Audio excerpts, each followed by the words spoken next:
आर्य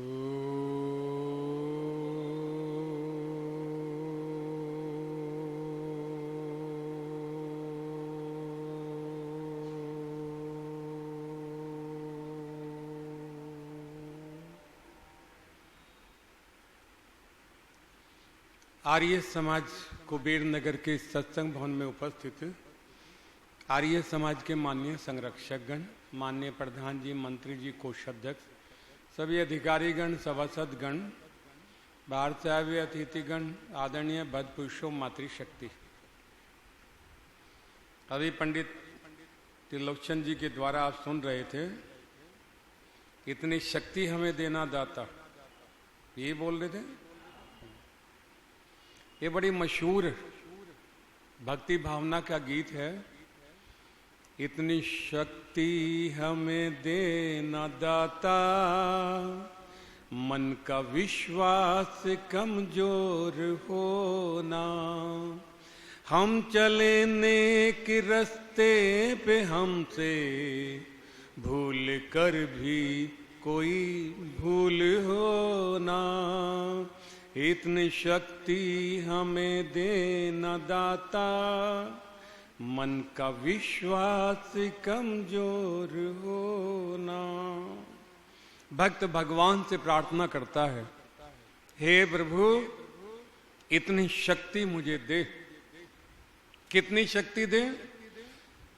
बोले इतनी शक्ति देना, इतनी शक्ति देना कि मेरा मन जो तुझ में लगा हुआ है, तुझ में विश्वास किया हुआ है, तुझ पे भरोसा किया हुआ है, ये विश्वास, ये भरोसा मेरा कमजोर ना हो, टूट ना जाए ये भरोसा। इतनी शक्ति तो दे देना। परमात्मा ने कहा ठीक है, दे दूंगा। तो भी एक भरोसा दिला। भक्त से भगवान कह रहा है, मैं तुझे जो तू मांगता है शक्ति दे दूंगा, तेरा विश्वास तोड़ूंगा नहीं है, तेरा भरोसा तोड़ूंगा नहीं, तो भी एक मुझे भरोसा दे। भक्त ने कहा बताओ प्रभु क्या भरोसा दूं? बोले तू भी अपने मन को मन बना करके रखेगा। भक्त कहता है भगवान मन तो मेरा मन ही है, मन को क्या बनाना? तब भगवान ने कहा इस मन का आधार अन्न होता है। ये मन वैसे ही नहीं बनता, ये मन बनता है अन्न से। और याद रखना, इस मन से ही हम देखते हैं, इस मन से ही चलते हैं, इससे खाते पीते, दुनिया के सारे कार्य मन से ही होते हैं। तो मुझसे जो आराधना लगा रहा है, मुझसे जो विश्वास जता रहा है, मुझसे जो मांग रहा है, ये तेरा मन बना हुआ है इसलिए मांग रहा है। वरना सारा दिन तो गृहस्थी में ही लगा रहता है, परिवार में लगा रहता है, समाज में लगा रहता है। इस मन को तुम मन बना। बोले कैसे बनाऊं? बोले इस मन का जो आधार है, इस मन का आधार अन्न है। तू अपने अन्न को चेक किया कर कि जो खा रहा है, जो अन्न तू प्राप्त कर रहा है, जो परिवार में पालन पोषण हो रहा है, वो अन्न कितना पवित्र है, कितना शुद्ध है। यदि तेरा वो अन्न शुद्ध और पवित्र हुआ, तेरा मन भी पवित्र और शुद्ध होगा। जब तेरा मन पवित्र और शुद्ध होगा, तेरे कर्म भी पवित्र और शुद्ध होंगे। जब कर्म भी पवित्र और शुद्ध होंगे, तब उसका फल भी अच्छा ही अच्छा होगा। कहां से बात जुड़ती है, कहां तक पहुंच करके जीवन में उत्थान की ओर ले जाती है, उन्नति की ओर ले जाती है। यदि हमारा भोजन शुद्ध है, पवित्र है। एक व्यक्ति नौजवान मेरे पास में आया, बोले आचार्य जी मैं दूध पीता हूं तो दूध पीने से मुझे दस्त लग जाते हैं। मैं बोला दूध ही पीता है, कुछ और भी पीता है? तब हंस करके बोला कभी कभी ड्रिंक भी कर लेता हूं। मैं बोला जहां ये ड्रिंक रहेगी वहां तो दूध रहेगा नहीं। दूध अमृत है और ये ड्रिंक जहर है। यदि शराब पिएगा, जहां शराब रहेगी वहां दूध ठहरने वाला नहीं है, वो तो दस्त के द्वारा, लूज मोशन के द्वारा रास्ता क्लियर बाहर छोड़ देगा उस स्थान को। अपने अन्न को, अपने खान पीन को शुद्ध बनाना, शुद्ध रखना बारीकी से नजर रखना, प्रकृति के नजदीक अधिक रहना। हम भी लगभग 65 वर्ष की आयु है, 66 में लगे हुए हैं लगभग। कितने प्रकृति के नजदीक हम रहने का प्रयास करते हैं। ये नहीं कि जो बोल रहे हैं आपको बोल रहे हैं तो यहीं तक नहीं। हमारे आश्रम के अंदर आम के, लीची के, अमरूद के, जामुन के, आड़ू के बहुत सारे वृक्ष हैं। घर पे भी जो हमारी कुटिया है गृहस्थ की, वहाँ पर भी आड़ू के पेड़ हैं, तीन अमरूद के पेड़ हैं, एक जामुन का पेड़ है, अनार का पेड़ है, ये सब पेड़ हैं, नींबू का पेड़ है। तब हम कभी कभी क्या करते हैं, उनके पत्तों को तोड़ते बारीक बारीक को, आड़ू के पत्ते, अमरूद के पत्ते, जामुन के पत्ते, नींबू के पत्ते, उन सब पत्तों को लेकर के बारीक बारीक कटिंग करवा करके जैसे पालक की सब्जी बनाते हैं उसे आटे में गुथवा लेते हैं। आटे में गुथवा करके और उसकी रोटी बना करके कभी वो खाते हैं, कभी उनकी ही पकौड़ी बनवाई, बेसन में घुलवा दिया। तब वो कई लोग मुझसे कहते हैं आचार्य जी ये आड़ू के पत्ते, अमरूद के पत्ते औषधियां हैं, इनका उपयोग भी हम करें, कभी कभी करें। कल मैंने देखा सहजपुर बोघा आर्य समाज के बराबर में पीपल का बड़ा वृक्ष है और उसके ऊपर लंगूर बहुत सारे, और वो लंगूर सब के सब जो कोमल कोमल पत्ते हैं पीपल के, वो खा रहे थे, चबा रहे थे। ये ऊर्जा उन्हें कहां से मिल रही है? पीपल के पत्तों से। प्रकृति से जितना जुड़ करके हम रहेंगे, भगवान की बनाई हुई वस्तुएं, अपनी बनाई हुई नहीं, पिज्जा, बर्गर, चाउमीन, ये हमारी बनाई हुई हैं। जो भगवान की बनाई हुई औषधियां रूपी फल हैं, पत्तियां हैं, फूल हैं, उनका उपयोग अपने जीवन में करने वाले हों। इसलिए कभी कभी हम जैसा करते हैं। और हमारे साथ के, मेरे साथ के कई मित्र हैं जो मेरे साथ कॉलेज में पढ़ते थे। आज मैं जब उनको देखता हूं, किसी का मुंह खाली हो गया दांतों से, किसी का बुढ़ापा इतना आ गया है, किसी के सब शरीर बिल्कुल डामाडोल बुढ़ापा आ गया। तब मुझसे कहते हैं आचार्य जी आप कैसे ठीक रहते हो? प्रकृति के नजदीक रहना, अधिक से अधिक। वानप्रस्थ में रहते हुए भी मन होगा आज केवल गाजर ही खानी है, तो सारा दिन आराम से गाजर काटी, वो खाई। आज टमाटर ही खाने हैं भगवान के बनाए हुए, एक दिन पूरा दिन टमाटर ही खाए। आज धनिये की रोटी खानी है, बाजार से धनिया लेकर के आए, आटे में गुथवाया, उसे लिया। जितना जितना आप प्रकृति के नजदीक रहेंगे उतना उतना आप स्वस्थ और निरोग रहेंगे। जितना जितना भौतिकवाद के नजदीक रहेंगे, बाजारी वस्तुओं को खाएंगे, उतना आप जीवन में रोगी हो जाएंगे, चेहरे की चमक गायब हो जाएगी। इसलिए परमात्मा अपने भक्त से कहता तू अपने खान पीन को शुद्ध बना, और जब तेरा खान पीन शुद्ध हो जाएगा तब तेरा मन शुद्ध हो जाएगा, और जब मन शुद्ध हो जाएगा तब मैं तुझे शक्ति दूंगा। बोले कैसी शक्ति दोगे? बोले ऐसी शक्ति दूंगा, ऐसी शक्ति दूंगा कि तेरा विश्वास कभी भी टूटने नहीं दूंगा।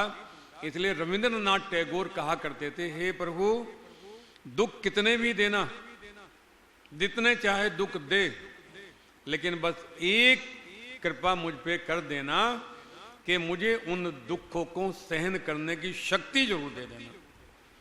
यदि ये शक्ति ना मिले, और खाली दुख सहन करने की नहीं, सुख सहन करने की भी शक्ति परमात्मा देता है, इसलिए व्यक्ति सुख सहन करता है। दुख सहन करने की शक्ति भी वही देता है।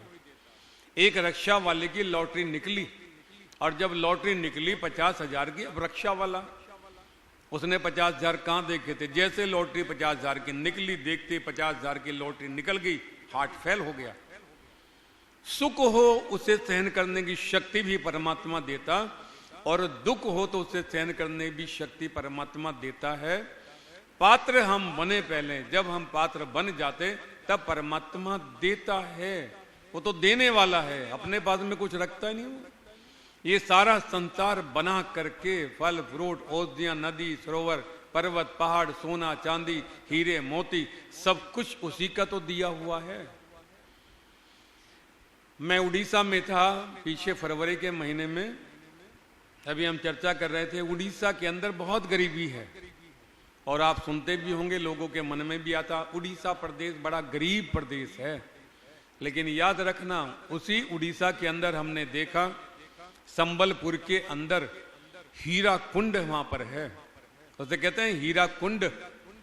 ये हमारे देश का सबसे बड़ा डैम है जहां से बिजली बनाई जाती है। महानदी आदि 2 नदियां आकर के उसमें मिलती हैं और स्थान का नाम है, कभी यूट्यूब पे गूगल पे खोलना, उसका नाम है हीरा कुंड। मैंने पूछा वहां के लोगों से जब मैं गया, इसे हीरा कुंड क्यों कहते हैं? बोले आचार्य जी, जब इसकी खुदाई हुई तो यहाँ की भूमि में से, खुदाई में से सोना और हीरे निकले, इसलिए इसे हीरा कुंड का नाम दिया गया। उड़ीसा के अंदर सोने की खदानें हैं। अभी 10 दिन पहले की रिपोर्ट है अखबार की कि उड़ीसा के अंदर सोने की खदानें मिली हैं। संबलपुर आदि कई जिलों के नाम उसमें दिए गए, उनमें संबलपुर भी था जहां ये हीरा कुंड है। इतना सोना वहां पर निकला। अब अखबार का मैसेज था कि हमारी जो खदानें वर्तमान में इंडिया में हैं, हम पूरे वर्ष के अंदर 1 टन सोना उनसे निकाल पाते हैं और हमारी खपत कितनी है? 800 टन सोने की हमारी खपत है। ये सोना हमें बाहर से मंगवाना, इंपोर्ट करना पड़ता है। बोले यदि उड़ीसा प्रदेश के अंदर से इन खदानों से सोना निकले तो हमें बाहर से सोना मंगवाने की जरूरत नहीं पड़ेगी। गरीबी होते हुए भी सोने की खदानें उड़ीसा के अंदर हैं, हीरा कुंड उड़ीसा के अंदर हैं और ये हीरा कोयले की खदानें भी उड़ीसा के अंदर है। ये कोयला जहां से निकलता है वहां हीरे भी निकलते हैं। कोयला जो है वो ऊपरी सतह है।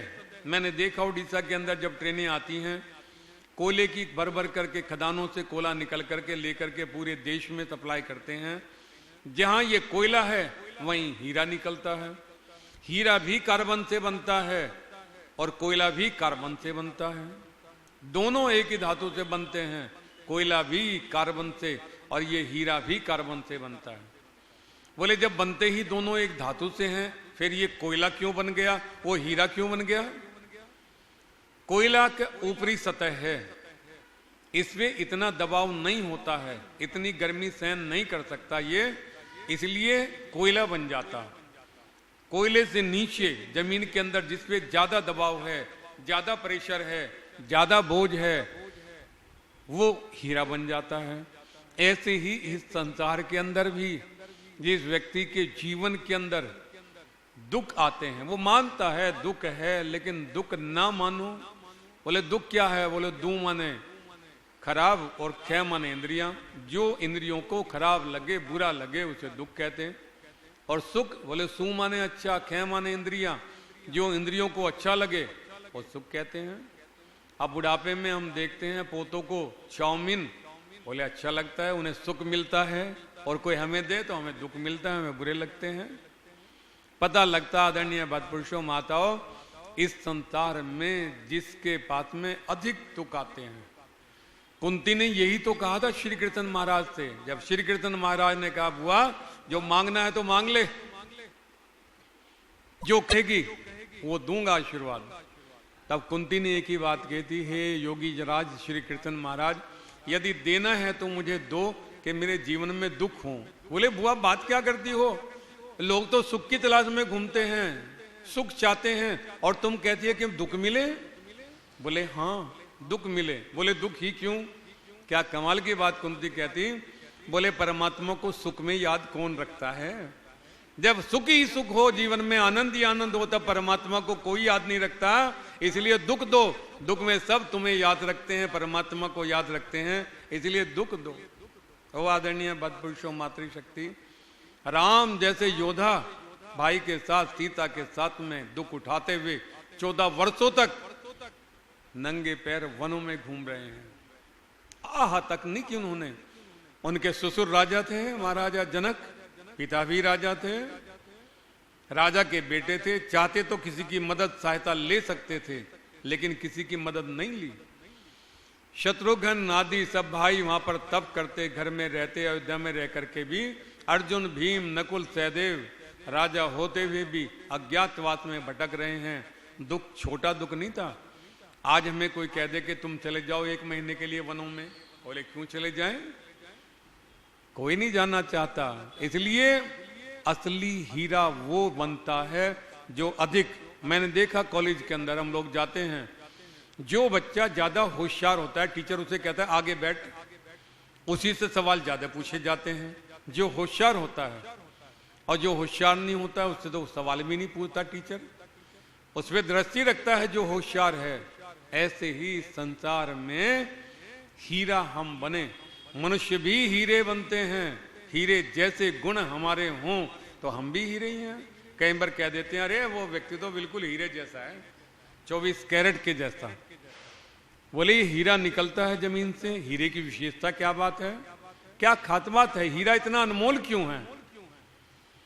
सर्दी के दिन थे, हमारे यहां तो सर्दी बहुत होती है।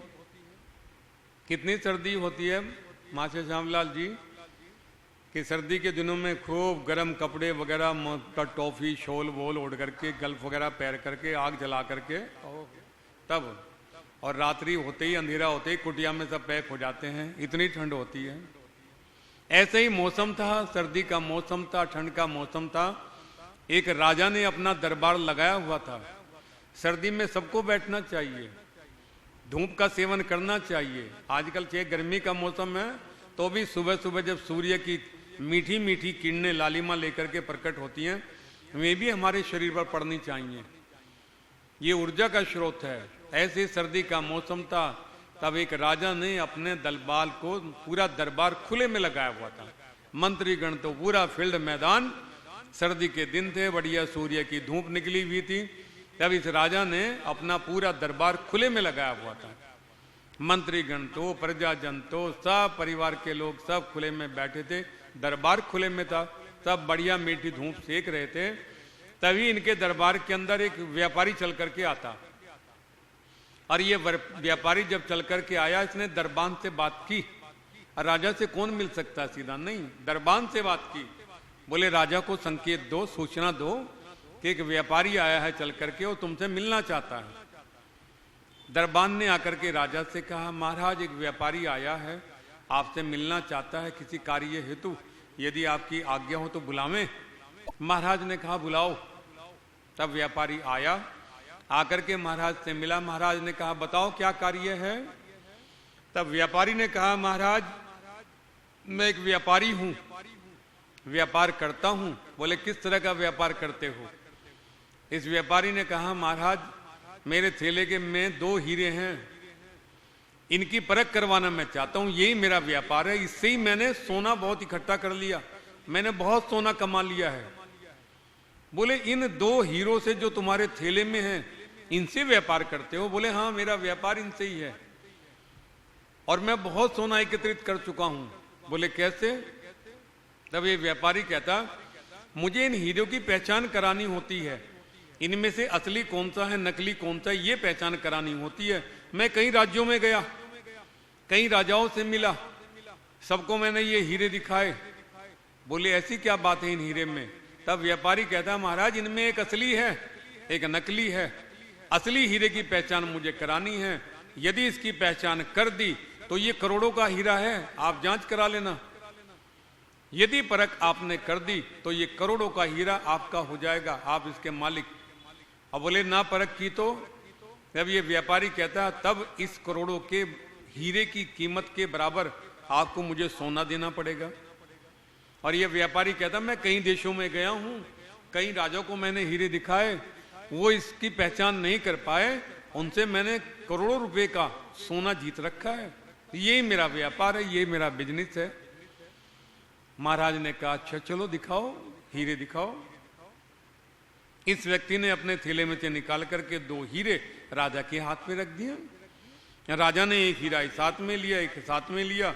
अब वो घुमा करके देखे, दोनों हीरे देखे तो राजा देखे दोनों का रंग एक जैसा है, साइज एक जैसा है, रूप रंग सब कुछ एक जैसा है। महाराज ने बहुत परख की, घुमा करके फिरा करके हाथों में। महाराज ने कहा व्यापारी ये तो दोनों एक जैसे हैं, इनमें कोई नकली असली तो है नहीं, दोनों एक जैसे ही हैं, असली असली हैं। व्यापारी ने कहा महाराज सावधान, यदि आप शर्त हार गए तो 1 हीरे के बराबर कीमत देनी पड़ेगी सोना।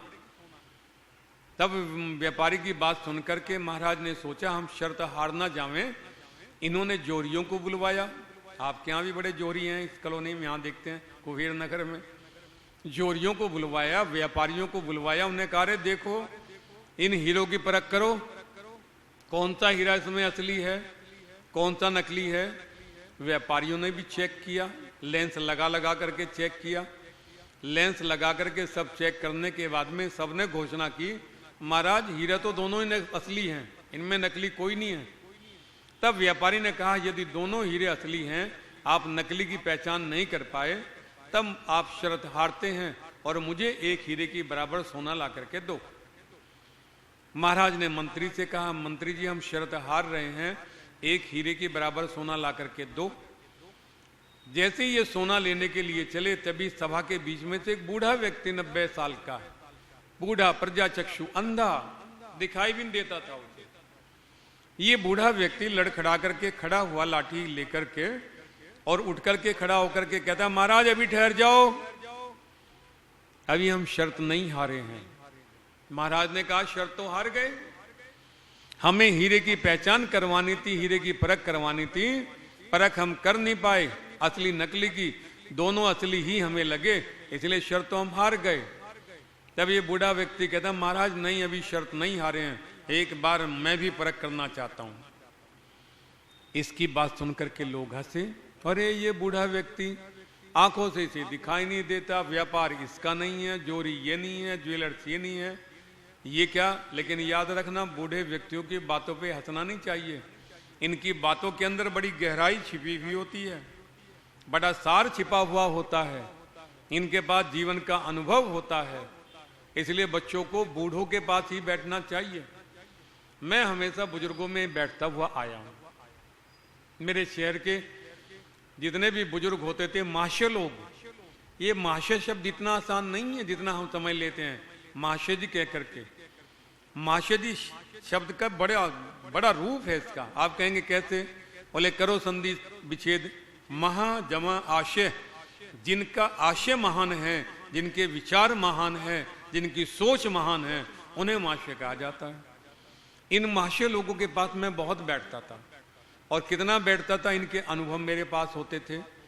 जब मेरी आयु लगभग 24 वर्ष की थी तब मैं दिल्ली जाता था किसी कार्य से, तो मेरे कई मित्र सरदार लोग वहां थे। तब मुझसे कहते थे अरे शर्मा जी आप हो तो जवान लेकिन बात बूढ़ों जैसी करते हो।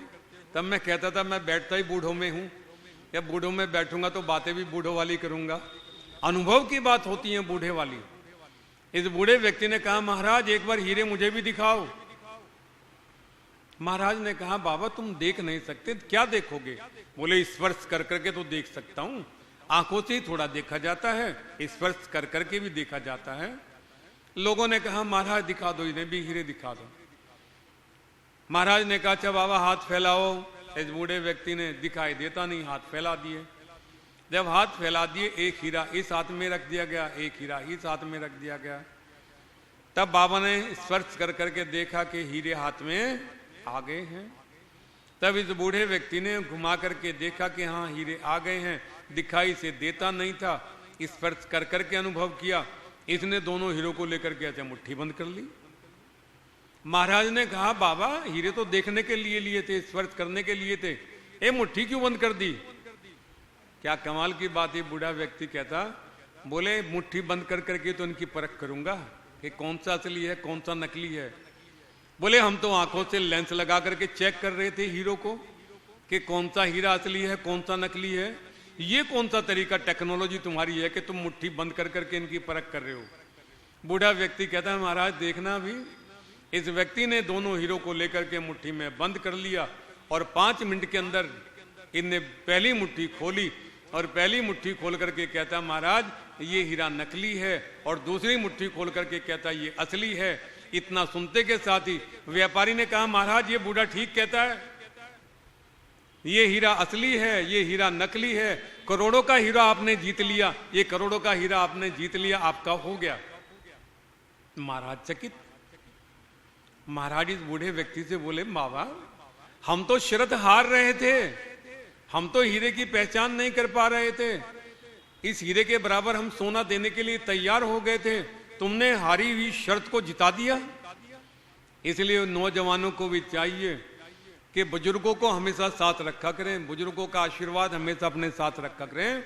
ये वो बुजुर्ग लोग हैं, ये वो माशे लोग हैं जो नौजवानों की हारी हुई बाजी को जीत में बदल देते हैं। अब बोले बेटा ऐसे नहीं, ऐसे करके देख, और ऐसे कर करके देखा, रे पिताजी ये तो जीत गए हम, ये तो कार्य सिद्ध हो गया।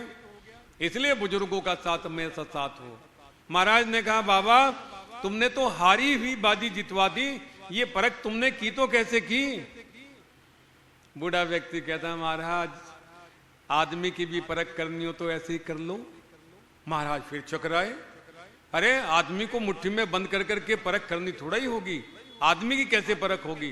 बोले जैसे हीरे की परख हुई। तब महाराज कहते हैं बाबा अब जिज्ञासा मत बढ़ाओ, ये बताओ कि तुमने हीरे की परख की तो कैसे की? तब ये बूढ़ा व्यक्ति कहता महाराज मैंने दोनों हीरो को हाथ में लिया, लेकर के इन्हें मुट्ठी में बंद कर लिया। जो मुट्ठी गर्म हो गई वो नकली हीरा था, जो मुट्ठी ठंडी रही वो असली हीरा था, क्योंकि हीरा कभी गर्म होता नहीं, असली हीरा कभी भी गर्म नहीं होता, वो हमेशा ठंडा ही रहता है। और ये बूढ़ा कहता इस संसार में जो व्यक्ति दुख हो, सुख हो, हानि हो, लाभ हो, मान हो, अपमान हो, ईश्वर को साक्षी कर करके अपने पुण्य कर्म करता है, शुभ कर्म करता है, वो व्यक्ति सुख में, दुख में, हानि में, लाभ में, मान में, अपमान में जो एक रस रहता है, ना ऊंचाई में ज्यादा, धन यदि आ जावे तो इतराएगा नहीं, और दुख यदि आ जावे तो घबरावेगा नहीं। जो व्यक्ति अपने जीवन के अंदर एक रस रहता है वह व्यक्ति भी असली हीरा है।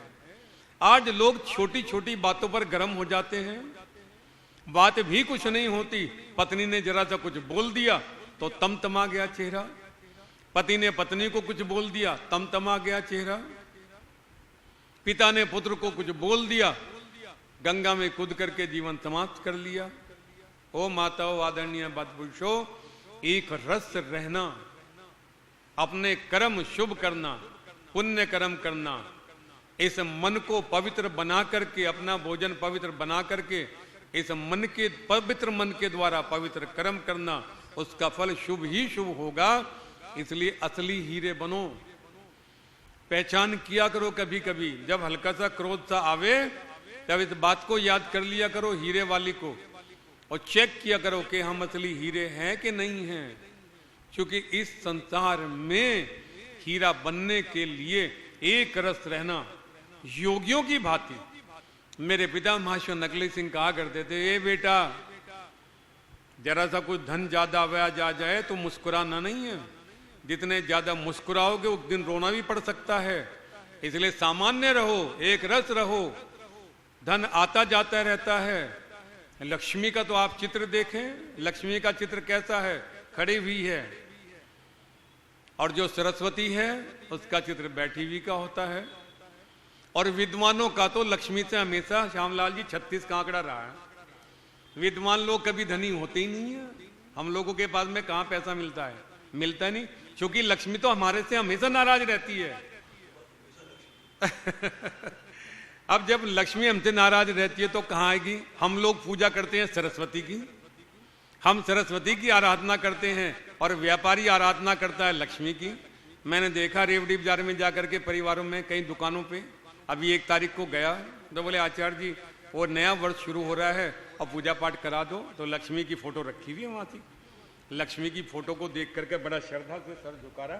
मैं बोला थोड़ी सी गर्दन मेरे सामने भी झुका देता ना, लक्ष्मी के सामने झुका रहा है, ये लक्ष्मी देवी। वहां जाकर के तिलक आदि कराया। लक्ष्मी की सवारी क्या है? लक्ष्मी की सवारी उल्लू, और सरस्वती की सवारी क्या है? हंस।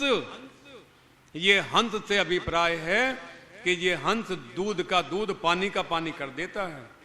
विवेक, बुद्धि, और ये सरस्वती बैठी हुई है, लक्ष्मी खड़ी हुई है। चित्रकार ने ये चित्र इसलिए बनाया कि सरस्वती जिसके यहां जाती है बैठ गई तो बैठ गई, इसका कोई बंटवारा भी नहीं करता। जब भाइयों का बंटवारा होता है संपत्ति का, तब कोई नहीं कहता है कि ये विद्वान है, इसने डिग्री हासिल की हुई है, आधी डिग्री हमें दो, आधी तुम रख लो। सरस्वती जहां आ गई सो आ गई। और ये लक्ष्मी जिसकी सवारी उल्लू है, इसे तो दिखाई भी नहीं देता। जब लक्ष्मी आती है आदमी अंधा हो जाता है और सबसे पहले अपनों को ही ठुकराता है। इसीलिए तो लिखा है शायर ने, बशर जब ताकत और सत्ता के नशे में चूर होता है, बशर जब ताकत और सत्ता के नशे में चूर होता है, खुदा तो एक तरफ खुद से भी कोसों दूर होता है। जब धन का नशा होता है, अपने आप को भी भूला रहता है। और ये लक्ष्मी खड़ी हुई है, खड़ी हुई से अभिप्राय है कि लक्ष्मी आती जाती है, कभी उनके घर है, कभी इनके घर है, कभी किसी के घर है, ये आती जाती रहती है। इसलिए सरस्वती की उपासना किया करो। यदि बुद्धि है तो लक्ष्मी भी ठहर जाएगी। कम ठहरो या ज्यादा ठहरो, धैर्य से पैसे खर्च करोगे, व्यर्थ नहीं उड़ाओगे। इसलिए असली हीरे बनो। एक रस रहते हो, सुख हो, दुख हो, हानि हो, लाभ हो, पुरुषार्थ करो, मेहनत करो। ये संसार है, मैंने देखा रंग को राजा बनते हुए देखा, राजा को रंग बनते हुए देखा, ये क्रम चलता ही रहता है। इसलिए असली हीरे बनो, एक रस रह करके। परमात्मा शक्ति तब देगा, मन का विश्वास तब आपका सार्थक होगा। इस मन को अन्न के द्वारा शुद्ध बना करके रखो। अपने भोजन को बारीकी से देखा करो कि हमारा खान पीन, रहन सहन, आचरण शुद्ध है कि नहीं है। और जब शुद्ध होगा तो आपके अंतःकरण के अंदर परमात्मा उमंग, उत्साह, प्रसन्नता पैदा कर देगा। आपके जीवन में आनंद ही आनंद होगा। समय हो गया। ये जो असली हीरा है जिसकी बात हम कर रहे थे, कौन था असली हीरा इस संसार के अंदर? वो असली हीरा कैसे बना, कैसे वो हीरा इस संसार में आया, कैसे उसने अपने आप को असली हीरा बनाया, उस हीरे की चर्चा कल की सभा में करेंगे प्रातःकाल। इन्हीं शब्दों के साथ आप सभी मानव के लिए मंगल कामना करते हुए वाणी को विराम। ओम शांति शांति। ओम देव शांति अंतरिक्ष गुम शांति, पृथ्वी शांति राप शांति रोषधय शांति, वनस्पतय शांतिर्विश्वे देवा शांति, ब्रह्म शांति, सर्वं शांति शांतिरेव शांति, श्यामा शांतिरेधि। ओम शांति शांति शांति। ओम जो बोले सो अब है। महर्षि दयानंद की, स्वामी विरजानंद की, स्वामी श्रद्धानंद की, पंडित लेखराम की, मर्यादा पुरुषोत्तम श्री राम की, योगी राज श्री कृष्णचंद महाराज की, देश के शहीदों की, भारत माता की, गौ माता का, आर्य समाज, वेद की ज्योति, ओम का झंडा, बोले सत्य सनातन वैदिक धर्म की वैदिक ध्वनि। ओ